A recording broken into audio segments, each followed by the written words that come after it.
Hey everybody, Pastor Lewis here. And today's daily devotional was all about dealing with this coronavirus epidemic, which of course a lot of our devotionals are going to be about over the next days and weeks. And today I'd love to read you the words of Martin Luther, Reformation founder, went through a plague. And he wrote something about how to deal with the plague. And he actually answered the question about whether or not Christians should flee the plague, whether one may flee from a deadly plague. And as you may remember, the plague is far deadlier than COVID-19. Here's what he has to say. He says, "You ought to think this way. Very well, by God's decree, the enemy has sent a pestilence. I shall ask God mercifully to protect us. Then I shall administer medicine and take it. I shall avoid places and persons where my presence is not needed in order to not become contaminated and thus perchance infect and to pollute others.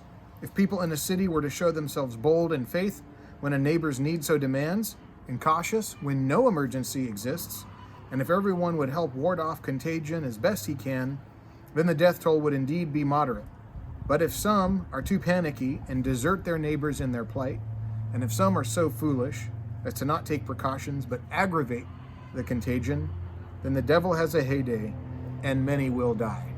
Those are the words of Martin Luther in 1527, almost 500 years ago.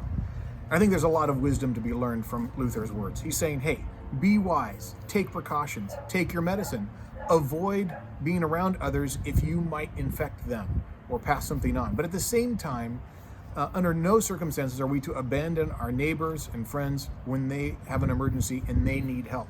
So I urge you and encourage you strongly, be wise in protecting yourself and others, yet get out there and help people who absolutely need it. Be encouraged that this is not something new that humanity's never faced. We faced this kind of thing many times, just not in our lifetime. And look, people have survived and are still around today. You know what? God is the one who controls all things, and he's going to take us through this. So we need to lean into him and his wisdom. That's my thought for the day. Hope this finds you well, and have a great day.